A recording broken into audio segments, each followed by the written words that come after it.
And there is a praxeology to violence, so to say, a cost-benefit analysis to the attacker. An attacker is just an entrepreneur, right? He has costs in his production, and then he has revenues. The cost would be, to buy surveillance equipment, to buy a gun, right? To buy the diesel for the car that goes to your house and steals your stuff. And then there is a revenue, right? Which is the loot that he gets, the things that he steals from you.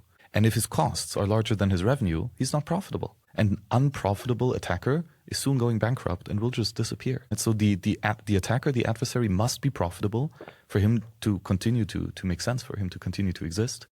And so if we increase the cost of attack while simultaneously decreasing the cost of defense, then we make it much cheaper to protect a more valuable asset. And then we will make theft simply impractical, uneconomical. Not economical, just like we hope to do with wars. Yeah, exactly. If we take away the money printer, and if we take away confiscation of assets, of people, all of a sudden they can't print money to pay the people who conscribe soldiers and kidnap them to the front line. If that economics doesn't play out anymore, then we're back like 300-400 years ago, where if the king ran out of gold, he couldn't pay salaries of his soldiers and they just left. And then the king stands alone on the battlefield and he'll shit his pants. And let me add another vector to this horrible loop of war funding, which unfortunately I think about more because my home is on fire and is in war. So another vector would be the incentive structure in place to encourage war is also the Build Back Better ethos. As long as governments and global organizations have this mindset of, if something is ruined, we will build it back better. And by the way, it's a name of a program of the United Nations. So I haven't made it up. You can Google it and you'll find a Wikipedia entry about it. Not that I trust Wikipedia, but it exists, right? So there is a program for the United Nations called the Build Back Better program. And it's a program that is being enacted every time there is a disaster or emergency or a war, any kind of event that will justify to then pull out the emergency program and start planning what we're going to build where this was destroyed. And so if you just stop and think deeply about this concept for a second, you would understand that this whole plan would not be created if it would not be based on the basic assumption that something is going to be destroyed, that there are emergencies, that there are all these natural disasters, that there are these inorganic disasters that are happening, and wars. And so war is another input into that program that helps keep the fire burning in this ethos of mankind and humanity that, it's a normal thing to just have wars that will be creating more destruction and will be creating more deaths, and we would have to enter and then rebuild whatever was broken, and we will have to rebuild it better. And, I am seeing this with my very eyes where I come from. Gaza is more than 80%, I think it's 86% of the actual territory as rubble, right? It's all concrete and rubble. You have to build it. There is no choice. Who will come in? Big government contractors, BlackRocks, they will come in and they will rebuild it. And there will be a lot of money involved in that. Israel, the moment October 7th happened, they declared this whole area, what's called the Gaza envelope, which is the area around the Gaza Strip, as a new territory. They gave it a name. They gave it a brand. It was called the Resurrection Island. They just gave it a brand straight away, and they associated budget with it straight away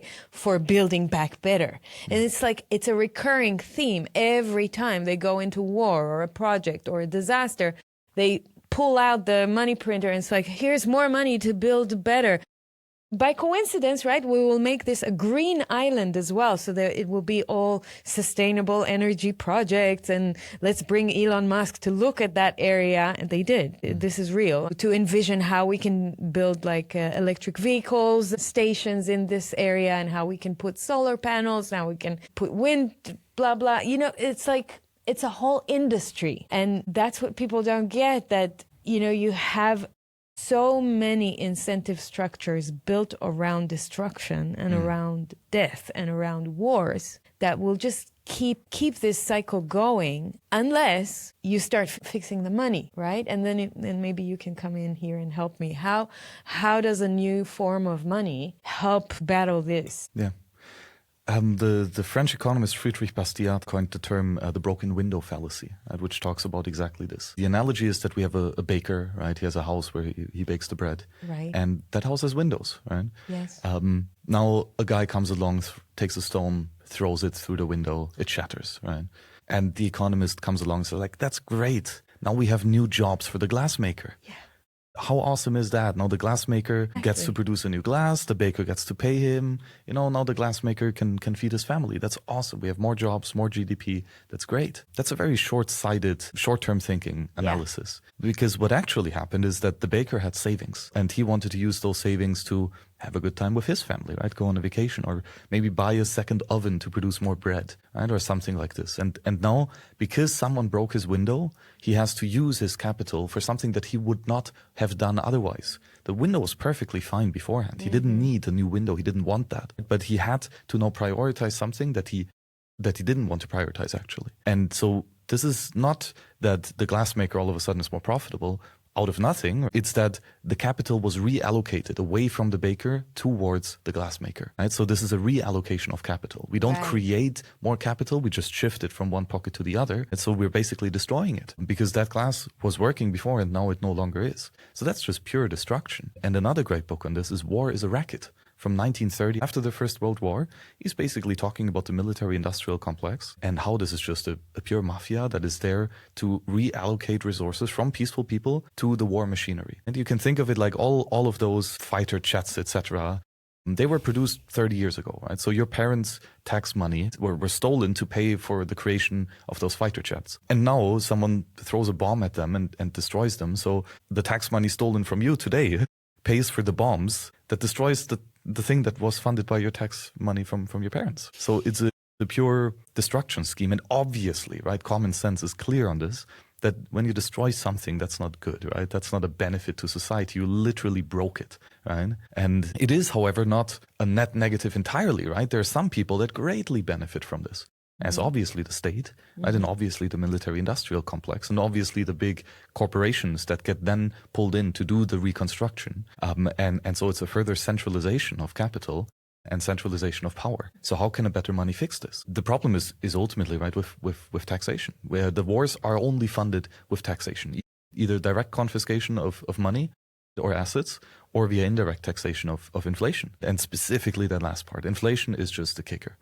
Now you can print paper and say, no, I have money to pay the soldiers, to pay for the bombs, etc. You didn't have it before, but because you had the money printer and you could very cheaply produce this monetary asset, that difference between the production cost and the market value of the money, that's the senior rush. Yes, right? senior income. Exactly. If that's why nobody's producing the 1 cent anymore, because it costs like 7 cents to produce 1 cent. So if you were printing 1 cent pieces, you're actually losing money, right? The state's not in the business of losing money. They want to make money. So that's why they print $100 paper, right? Because it costs 17 cents to produce $100. There's $99+ of senior rush here. And if you go into the digital creation of base money, then you don't even have the 17 cents to produce the one paper. You just have some basic electricity cost. Such a good business. Right? It's a great business, right? And you can one click and you get trillions of dollars and you can send them to whichever accounts you want. So the senior rush here is staggering, absolutely staggering. Numbers that we cannot even comprehend. And it's so easy, so cheap, so fast for the government and its cronies to print the money that of course they will do it, of course. So how could we make a stop to that? Simply stop using the fiat currencies, because the demand for the money sets the price ultimately, right? Price is supply and demand. They're increasing the supply, so eventually the value of the currency goes down. Of course. And we can accelerate that by one, print more fiat, which the government doesn't need any help on that regard. They're doing that just fine. But we can accelerate by decreasing the demand. Stop using fiat. It's literally used to kill people. And now, thankfully, we have a cheap, easy to use, open and free alternative. It's called Bitcoin. Get a wallet, right? Trade with Vexel or some other peer-to-peer way to get out of fiat and hold your wealth in an asset that cannot be inflated, that cannot be stolen, and where nobody can stop you to resist the warmongering going on by every nation on this planet. It's a moral imperative. It's a strategic imperative to put everything that you can in front of this war machine. And back in the days, you need to stand in front of a tank in Tiananmen Square to show your protest, and you die. Right? It's not a very profitable protest. What Bitcoin enabled us is to have a peaceful protest that's profitable. You just need to hold Bitcoin and you increase your purchasing power, your capital, simply by saving your money, right? It's the universe showing you that, hey, a peaceful life is better. If you live the peaceful life and you don't let yourself be stolen to fund endless war, you'll get rich. Who would have thought? People, do you get why I love Bitcoin? Because of this. Max, this is genius. I love it. It really is, like, it's magical. I love it. It's just the incentives are aligned all the way around for the creation of a much more peaceful and prosperous society.